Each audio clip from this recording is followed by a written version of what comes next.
Bom dia a todas, bom dia a todos. Começa agora aí mais um Fórum 11h30. Vamos lá, pessoal, vamos curtir, vamos dar like, vamos compartilhar, principalmente a galera aí do YouTube. Não sei o que aconteceu hoje, acho que as notificações não foram enviadas. Estamos com uma audiência muito baixa. Então vamos avisando, mas no Facebook tá legal, então o pessoal do Facebook também puder ir curtindo, comentando, eu vou... Epa, vamos... Deixa eu zerar o áudio aqui. Zerei. A Haddad 13, diz o Robson, aí o Paulo fala chora PT. Ih, rapaz, Paulo, uma notícia para você, hein? O escândalo de corrupção aqui no esquema Bolsonaro pode levar a uma reviravolta eleitoral, aí é o que a gente começa a perceber nas redes, é disso que eu vou falar. Um forte abraço desde Montevideo, Uruguai, Alejandro Paz, Fórum La Mejor Plataforma de Notícias, gracias hermano, gracias a ti, a todos que vivem em Montevideo, Uruguai. Bom dia André Gonçalves, bom dia André Nagati, Eliana Martins, João Batista Martins, Carlos Augusto Meurer, Rovai não desanima? Não, eu não estou desanimado. Quem disse isso? Olá, Rovai, Claudinei, olá. Olá, Lauana, Maria Eugênia, bom dia. Marcelo Goulart, o Bolsonaro é a volta do Brasil às 5. Fala para mim sobre isso, Rovai. Marcelo Goulart, ontem, no dia 15, nós estamos no dia 18, o Temer e o Etchegóin assinaram um decreto presidencial que permite que, a partir de agora, qualquer organização classificada como inimiga da nação, terrorista, etc. e tal, que possa significar alguma ameaça, pode ser presa e excluída da sociedade, enfim, como era em tempos de AI-5. Então, seria o primeiro ato de um provável AI-5 no governo Bolsonaro, se isso viesse a ocorrer, porque eu estou achando que começa a virar maré, começa a mudar a correnteza. Eu ontem escrevi um texto para o meu blog sobre essa possível mudança de maré, né, dizendo que em tempos de redes digitais não existe eleição ganha na véspera, né, que ontem o capitão disse o seguinte, não, olha, eu estou pondo aqui no Facebook, para vocês que estão me acompanhando, é muita gente, já quase 350 pessoas, mas... Opa, peraí, vamos lá. Vou pôr aqui, por que não veio? Estranhezas, Ctrl C. Vamos lá, aí vem aqui, bonitinho. Ixi, não está dando certo. Não consigo pôr aqui para vocês. Vamos ver se eu consigo pôr no YouTube. Ctrl... Não está... Copiando, mistérios da meia-noite aqui, vamos ver de novo, Ctrl C, aí vem aqui, Ctrl V, travou, sei lá o que aconteceu. Enfim, tá no meu blog, o texto em tempos de crise de redes digitais não existe eleição ganha de véspera, e o Coiso ontem falou o quê? Falou que já estava com a mão na faixa, que a eleição já está praticamente ganha. A minha linha de raciocínio, que é uma linha de raciocínio que, aliás, é uma linha de raciocínio, digamos assim, clássica, é que conforme o tempo vai passando, o digital vai assumindo um papel maior nas relações sociais. Eu lembrei de um texto do David Ugart, que foi publicado em 2007 por ele, virou um clássico, que era um texto, O Poder das Redes. Ele falava um pouco sobre redes, contava umas histórias, usava umas metáforas, e ele falava da noite dos celulares, que foi uma clássica disputa eleitoral movida, né, que teve uma reviravolta por conta do uso dos celulares na época. Era o Zapatero, candidato do Partido Socialista. O Partido Socialista era contrário à entrada da Espanha na ocupação, na invasão do Afeganistão. E os Estados Unidos estavam determinados a fazer isso, foram e convocaram a União Europeia para ação, e a Espanha resolveu enviar soldados, armas, etc., um pouco da sua força bélica.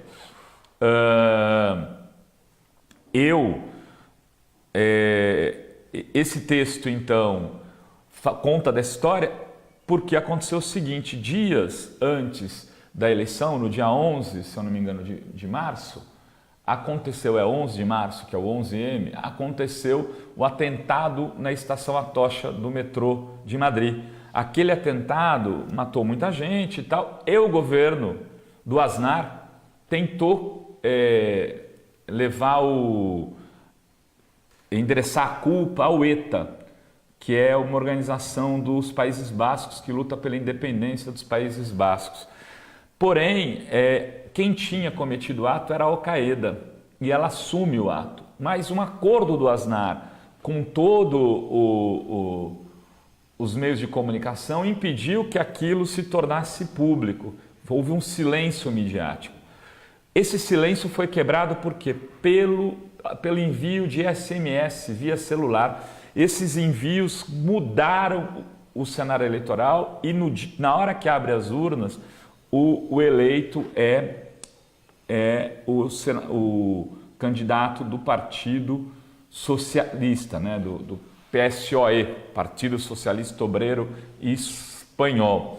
Em resumo, isso virou um clássico e desde lá, ou seja, desde 2007 até hoje, as redes só vêm ocupando mais espaço, só vêm ganhando mais força. Então, uma eleição com 10, 12, 15, 20 pontos de diferença em 10 dias é muito. O grande favorito a vencer a eleição é o candidato que está na frente? Sim. Aqui no Brasil, na Argentina, no Uruguai ou na Casa do Chapéu. Mas é preciso dizer que essa eleição pode ser completamente mudada também. Pode haver uma reviravolta por conta das redes. E aí a gente entra no nosso papo. Se eu precisar fazer um hangout, dá ainda? Dá? Abre um hangout e me manda aí, eu vou ver se eu consigo. Porque aqui o André, advogado, amigo nosso, aí está dizendo que ele tem informações.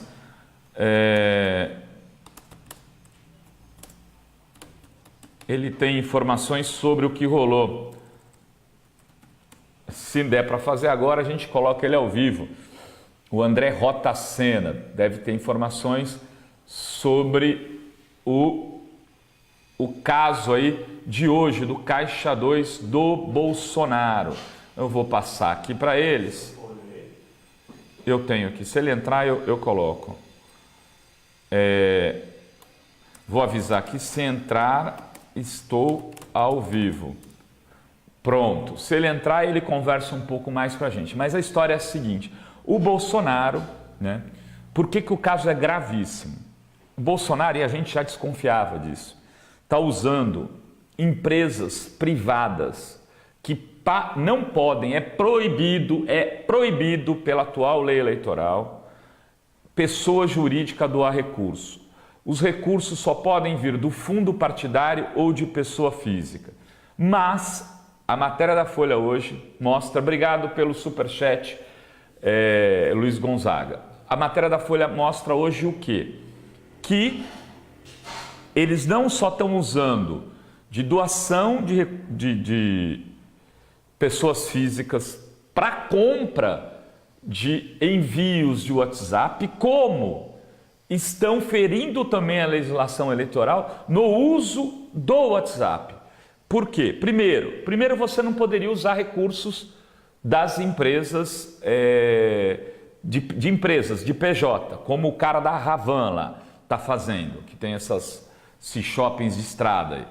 Então, esse já é um dado. Se fez isso, você está cometendo um crime, um ato de corrupção que pode sim levar à cassação da chapa. Estamos falando da chapa, não do Bolsonaro. Da chapa Bolsonaro-Mourão. Pode cassar o registro, porque é crime eleitoral. Recursos da ordem de 12 milhões é o que a Folha conseguiu levantar em contratos. Pode ser da ordem de 100 milhões, pode ser da ordem de 200 milhões. Essa é a primeira coisa. A segunda é que o uso de envios, de disparos de WhatsApp, só pode ser realizado para pessoas ligadas ou filiadas aos partidos políticos ou que solicitaram o envio. Então, tem que estar lá no registro da plataforma do candidato que aquela pessoa solicitou o envio. Não pode ser feito indiscriminadamente esse envio. Significa dizer o seguinte: se eu recebi um disparo do Bolsonaro, isso significa crime se eu não pedir. Percebam? E eles estariam, segundo a denúncia da Folha, usando isso, né? Eles estão cometendo, então, 2 crimes eleitorais. Caixa 2. Na verdade é pior, né? Corrupção nua e crua. Né? Não é nem caixa 2, porque o dinheiro não entrou na campanha, ele foi direto para um uso indevido, né? Que pode, você pode desequilibrar a disputa. Imagina, 100 milhões de disparos na última semana. Se é 12 milhões de reais, cada disparo custa 7, 8, 10 centavos. Façam as contas de quantos disparos dá para fazer com esses 12 milhões. É algo assim na faixa dos 150 milhões de disparos, 200 milhões de disparos. Ou seja, atingiria toda a população brasileira. Desequilibra completamente o jogo eleitoral. E desequilibra por quê? Porque o adversário não pode vir a fazer o mesmo. André Rotacena está com a gente aqui. Tá, eu vou entrar no Hangout, o André Rotacena está aqui com a gente e eu vou perguntar para ele, advogado, como funciona isso, né? Vamos lá. André, me ouve? Exatamente o jogo eleitoral. Sim, estou te ouvindo. Está me ouvindo? Sim. André, é o seguinte, estamos ao vivo aqui no Fórum 11:30. O André é advogado, também da área eleitoral, já advogou para diversos...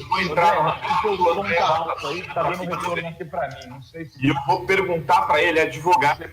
Isso, obrigado, te agradeço. Melhor. Abaixa o teu som aí. Então, André... Tá bom assim, não? Eu não sei se é o meu aqui, eu estou tirando. É o teu som. Você precisa Como fechar tá agora? o som. Como que tá agora? Você não pode assistir, você só pode usar o Hangout. Ah, entendi. Desliguei aqui a... Isso, me Fez. salvou, porque senão eu fico me... Senão eu também não te ouço. Meu amigo, é o seguinte, o André Rotacena é advogado com especialização em questões eleitorais, trabalha num escritório aí grande de São Paulo nessa área. André, me diga uma coisa, qual a gravidade dessa denúncia de hoje relacionada ao Bolsonaro? E aí, Rovai, tudo bem? Tudo jóia. Prazer estar aqui contigo. Bom, e com os teus seguidores. É muito grave. Muito grave. Porque isso implica, inclusive, ou deveria implicar, em uma investigação judicial eleitoral para apurar o crime e apurar o abuso de poder econômico, que resulta em cassação do registro da candidatura, da chapa, como tu bem falaste aí no início do programa. É gravíssimo o que está acontecendo, sobretudo numa eleição onde é proibida a colaboração financeira de empresas. A colaboração financeira de empresas foi justamente proibida para se tentar inibir o abuso do poder econômico. Quando ele usa uma forma de financiamento que é expressamente proibida pela legislação, ele está incidindo no resultado da eleição, ilicitamente manipulando, utilizando de mecanismos que o outro candidato, no caso o Haddad, não tem. Porque o Haddad não está fazendo isso. Então, 200 milhões de disparos, obviamente que implicam em desequilíbrio do pleito eleitoral.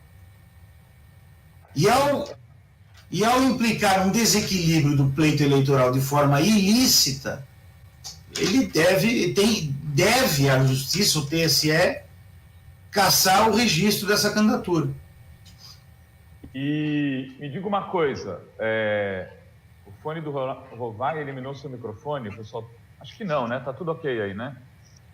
André, os empresários que estão envolvidos nisso, por exemplo, um deles é o tal de Luciano, né, lá, o da Ravan, Luciano Hang.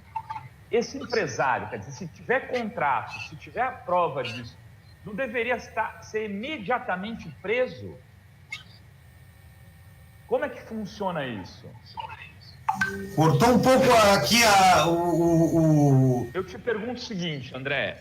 as consequências para o empresário. Para o empresário, porque assim, no limite, vamos dizer que o nosso candidato do PSL, o Bolsonaro, diga, não tenho nada a ver com isso. Mas tem um contrato de um empresário ali que já está claro. Segundo a investigação da relação do Bolsonaro, digamos que ela fique para depois. Mas o fato concreto, isso aí me parece existir uma prova de que tem empresários fazendo essa operação digital dele à revelia da lei. Como é que a justiça deveria se portar nesse caso? Porque no momento onde tem 10 dias para a eleição e o desequilíbrio do processo eleitoral e o risco para a democracia que se coloca, eu imagino que teria que ser tomada uma atitude mais drástica, ou não, ou isso é do jogo do processo político. Não é. Alô? Eu estou te ouvindo. Está me ouvindo aí? Não é do jogo, não é permitido, e o empresário que realizou esses impulsionamentos e disponibilizou de 12 milhões para impulsionar uma campanha, ele incorre em crime eleitoral. Ele tem que ser processado criminalmente, ainda que pela justiça eleitoral, o que pode, inclusive, resultar em pena de prisão, de detenção e reclusão. No Código Eleitoral não existe um dispositivo de flagrante delito para esse caso, mas ele poderia ser interpretado de maneira a coagir imediatamente esse tipo de prática. Porque esse empresário ele não pode simplesmente, agora que ele foi descoberto, ficar praticando o crime até o final da eleição sem nada acontecer. O TSE tem que imediatamente tomar providências, liminarmente inclusive, para coibir esse tipo de prática na eleição, que é expressamente proibida, que é expressamente ilícita, é ilegal, é crime. E André, e os crimes já praticados? Porque hoje, inclusive, uma pessoa refletia sobre isso nos grupos do WhatsApp que eu estou. Ela falava, ok, tem um crime futuro, mas tem um crime pretérito, porque eles fizeram isso no primeiro turno, ali, inclusive, na reportagem na Folha de São Paulo, a demonstração de que isso teve força em Minas e Rio de Janeiro, que os resultados do Rio e de Minas podem ter sido muito construídos nesta base do uso do crime de corrupção eleitoral, comprando disparos de WhatsApp na última hora, podem ter ampliado bancadas de partidos em detrimento de outras, e isso que já é crime pretérito. Como é que se lida com isso? Tudo isso tem que ser apurado. Aliás, essa eleição, ela é marcada desde o primeiro turno. O candidato Haddad, a candidatura, o PT, vem denunciando desde o primeiro turno esse tipo de prática. Ainda não tinha aparecido na grande mídia, mas isso já se tinha notícia. Desde o início do primeiro turno tem ocorrido esse tipo de prática que configura uma fraude à eleição. Então tem que ser apurado e se confirmadas essas hipóteses, com evidências e com provas, tem que se buscar até mesmo novas eleições, como no caso aí de Minas Gerais ou Rio de Janeiro, e até dos candidatos a deputado que eventualmente se elegeram utilizando esse tipo de expediente. Eles podem sim perder o mandato, E eles podem perder o mandato. E em caso, por exemplo, no Rio de Janeiro, se entender que o juiz lá usou e ele tiver o registro cassado, sobra o terceiro para disputar o segundo turno da eleição. Mas o segundo turno está há 10 dias, André. Como é que se resolve isso num caso Invalida e começa de novo. Invalida o segundo turno e começa de novo. E começa de novo. Com a tua experiência em processos eleitorais e olhando o cenário atual, qual é a possibilidade de que algo mais assertivo seja feito pelos juízes eleitorais, pelo Tribunal Superior Eleitoral, enfim, pelo Judiciário brasileiro? Olha, a minha experiência diria que o TSE deve colocar os pingos nos is, ou seja, deve tomar providência de cassar os registros. Porém, o momento que a gente vive não é o momento que a minha experiência experimentou, para ser redundante, ou seja, nós não estamos numa eleição normal. A própria prisão do Lula para tirá-lo da eleição já significa que a eleição começou mal, começou com uma fraude virulenta, e que tem só sido agravada com esse tipo de atitude. Não é de se menosprezar e se negligenciar a atuação dos militares nessa eleição. Inclusive, o que aconteceu ontem com o decreto, que não define o que são organizações criminosas. Inclusive, levando em consideração a nomeação de um assessor, um general, para a presidência do Supremo Tribunal Federal.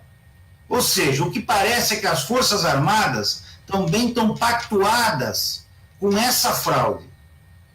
E o Supremo Tribunal Federal aceitou uma condução vigiada por essas Forças Armadas que expressamente apoiam o Bolsonaro.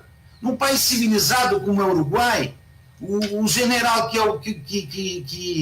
que apita sobre política é preso, como a gente viu no primeiro turno. Aqui, eles estão mandando nas instituições e sequestrando as instituições para interesses que são deles, interesses que são privados, que não são interesses da nação e que não repercutem aquilo que as Forças Armadas são constitucionalmente competentes para fazer. Então, é uma situação muito grave, em aberto, que a gente tem que agir com cuidado, mas também sem medo, né? Como vocês estão fazendo, como tu estás fazendo, de denunciar isso, né? E esperar que as autoridades não se curvem a esse tipo de... André, vou fazer uma pergunta final para ti. Existe alguma possibilidade de, se a Justiça Eleitoral brasileira se acomodar e for conivente com isso e não tomar atitude devida, né, de... Sim. Alô? Oi, está me ouvindo, André? Eu estou ouvindo, pode falar. A minha pergunta é, se eles não fizerem nada, o que se pode fazer internacionalmente? Existe alguma forma? Por exemplo, no caso do Lula, tem um recurso internacional. Quer dizer, a democracia brasileira parece ter sido tomada de assalto por uma série de artifícios. E agora, nessa reta final, parece que há né, que é o poder econômico descumprindo as regras eleitorais com o silêncio de parte da mídia. Eu quero dizer aqui, eu quero denunciar aqui, André, que a Globo, o G1, a Globo News e os veículos das organizações Globo estão silenciados até o momento sobre isso. Não tem nada nas organizações Globo. O que deixa claro que o Bolsonaro fez um acordo já para poder ganhar essas eleições com base no silêncio da mídia. A Folha deu uma matéria, o caso é primeiro TT mundial, é Trend Topics mundial nesse momento, o caixa 2 do Bolsonaro, e o resto da mídia está calado. Então, assim, eu acho que isso além, desculpa, mas eu vou fazer mais um comentário do que uma pergunta, eu acho que isso deveria engrossar aí das ruas no dia 20, que é uma grande convocação para assumir as ruas, né, para denunciar ao mundo que há um risco claro de um grande acordo para sequestrar a democracia brasileira com parte da Globo, da Justiça, do Bolsonaro, das Forças Armadas e de boa parte do empresariado nacional. Mas a gente vai ficar aqui, se a gente vai ficar falando para a gente mesmo, André, a minha preocupação, acho que de muitos dos internautas que estão aqui participando com a gente desse chat, é de que a gente continue gritando ao vento. Existe algum recurso internacional, André? Olha, existe, né? Agora, esses recursos internacionais, eles não têm força normativa.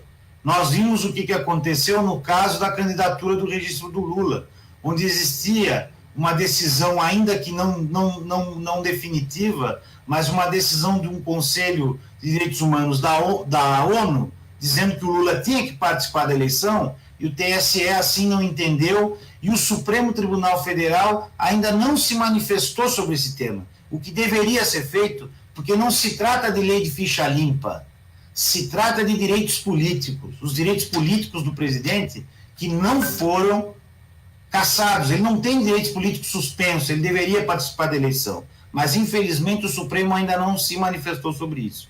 Se o TSE abrir mão de ter uma decisão contundente sobre esse fato, é preciso recorrer para o Supremo Tribunal Federal e exigir que o Supremo Tribunal Federal se manifeste sobre essa questão, porque isso não significa apenas o registro da candidatura, mas a fraude a todo o processo eleitoral. Isso, em última análise, tem a ver com uma questão constitucional, é uma questão que diz respeito à democracia e aos direitos políticos. O Supremo tem que se manifestar, e aí sim, se existir posicionamento da ONU com relação a isso, o Supremo tem que acatar pelos inúmeros pactos internacionais que o Brasil é signatário.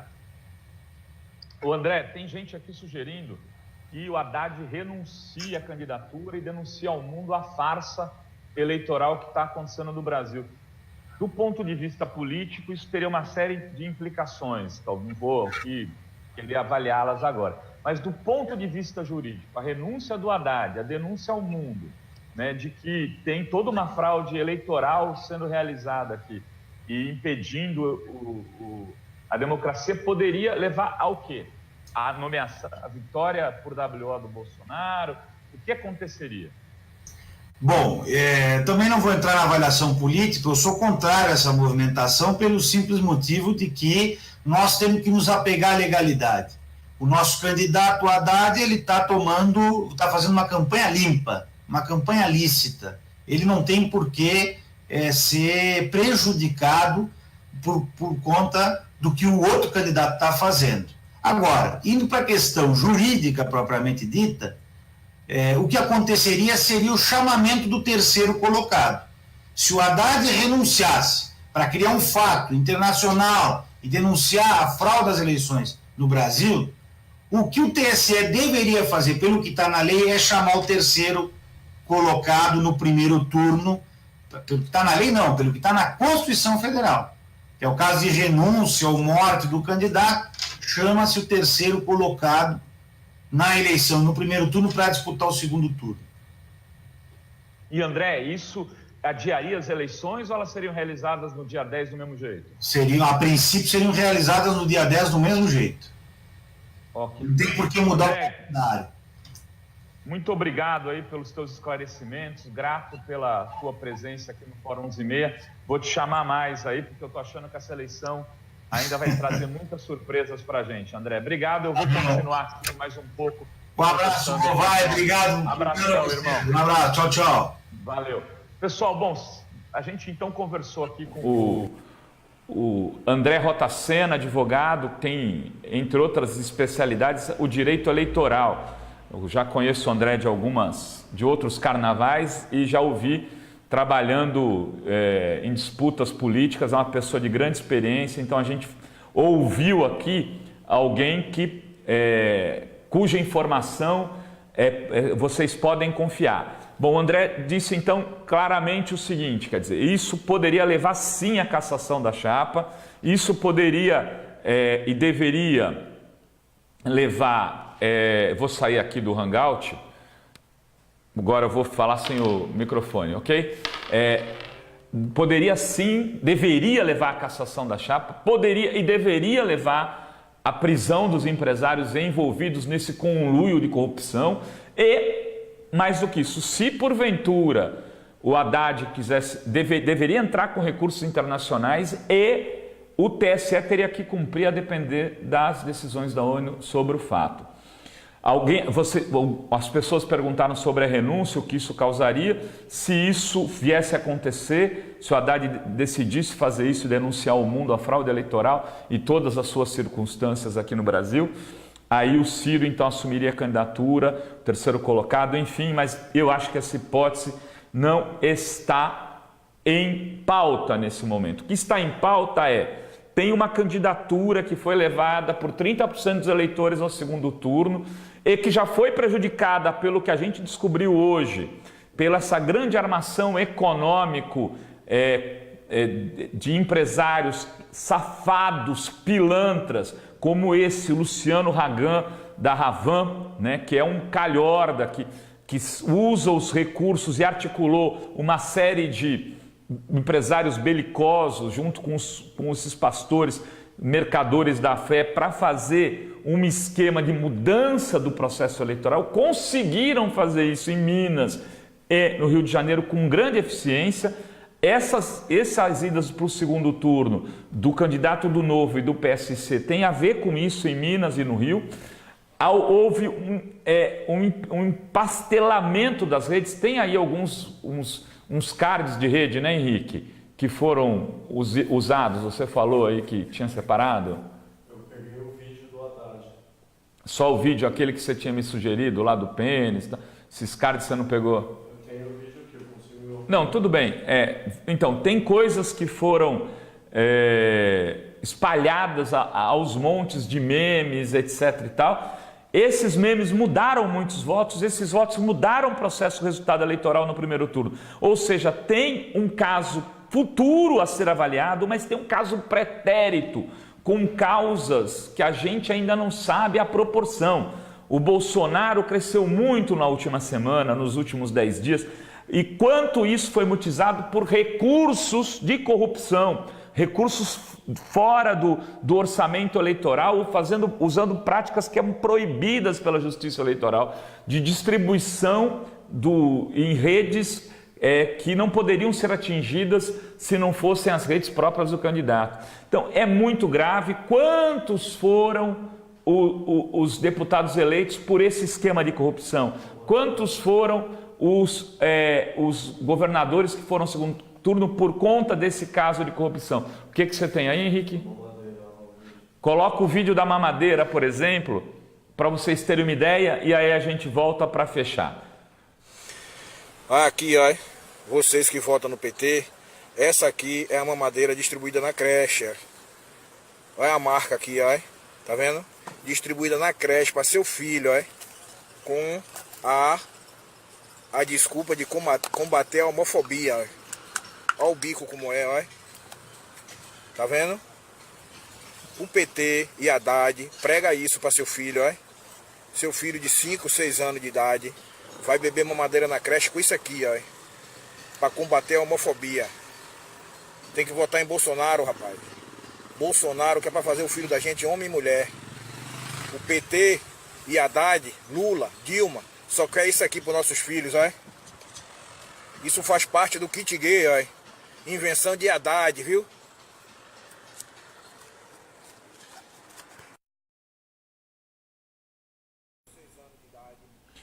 Ou seja, é um vídeo asqueroso, uma farsa, né, utilizando uma voz de nordestino para tentar criar impacto no Nordeste, usando uma mamadeira como se fosse um pênis. Quer dizer, é absurdo que o PT do Haddad propõe isso, mas isso circulou aos milhões nas redes, nos WhatsApps, nos dias da eleição. Quantos votos foram perdidos no Nordeste e quantos deputados, por exemplo, deixaram de se eleger por conta dessa mamadeira. O cara entrava, eu tenho um depoimento, a pessoa entrava no bairro e a mulher falava, eu ia votar, mas não vou mais, vocês estão distribuindo mamadeira com pênis, entendeu? Ou seja, as pessoas acreditam, como acreditam, as pessoas têm um nível de ingenuidade, o povo brasileiro é bom por princípio. Boa parte das pessoas tem instrução baixa, é nesse eleitorado onde o PT e o lulismo têm força. Quando vê uma mamadeira dessa, se assusta. Vai o pastor e diz que é verdade, diz que viu. É a mesma história da casa do Lula no Morumbi. E assim eles vão produzindo as fake news que mudaram um pouco do curso eleitoral. Mas para a gente fechar com uma boa nova, eu fiquei sabendo que as pesquisas Qualis e Quant realizadas pelo PT estão mudando sinais, que o que era queda começou a se tornar ganho de intenções de votos para o Haddad. A diferença ainda é grande, mas o que era um oceano virou uma avenida larga. Percebam, há possibilidade de a maré estar mudando. Ainda não se sabe o quanto ela vai mudar e se será suficiente para vencer o processo eleitoral. Eu acho que se o percurso continuar nessas denúncias do Bolsonaro começarem a se tornar mais públicas, se a Globo não resolver entregar o país à ditadura, né, a ditadura Mourão-Bolsonaro, é possível sim virar isso, porque há agora elementos graves, né, do sequestro da democracia por esse bando de canalhas. Então, mudou o vento, as pessoas se assustaram com o que pode vir a acontecer, estão muito putas com o fato dele não aceitar debater. Há uma resistência numa parte boa do reitolado dele, dizendo que se não debater fica ruim, porque não sabe o que vai fazer em relação a uma série de coisas. Então, tem votos começando a chegar e a diferença já não é tão grande. Vai ter Datafolha, né? A gente vai ver aí como Datafolha vem. Qualquer número parecido com o do anterior ou um pouco menor já é ganho para o Haddad, porque a diferença tinha aumentado. Percebam, não tenham grandes ilusões de que agora vai diminuir muito a diferença no Datafolha. O que era maior pode agora se tornar igual. E aí você tem tempo para consolidar uma virada com base numa ampliação dessa chapa para além do PT. O Haddad não pode ser, eu venho dizendo isso, o candidato do PT. O Haddad é o candidato da democracia contra o candidato da tortura, do fim dos direitos sociais, da corrupção e da mentira, que é o Bolsonaro. E sendo assim, no momento grave da nossa democracia, recém-parida em 84, que ainda teria muitos frutos para dar, uma árvore que tem que ser longeva, eu encerro mais um Fórum 11h30 e estou tentando entrevistar pessoas, mas hoje, às 4h20, aqui, Dri De Lorenzo e Sérgio Amadeu. O Sérgio Amadeu da Silveira, que é um dos maiores especialistas em redes digitais, né, professor, doutor pela Universidade Federal do ABC, vai estar aqui discutindo o significado técnico e político desta grande fraude patrocinada por empresários corruptos para beneficiar a candidatura do Bolsonaro, que é a candidatura da ditadura, da tortura e da corrupção. Beijos a todos, amanhã eu volto aqui no mesmo bate-horário, bate-local, com outro Fórum 11h30. Até!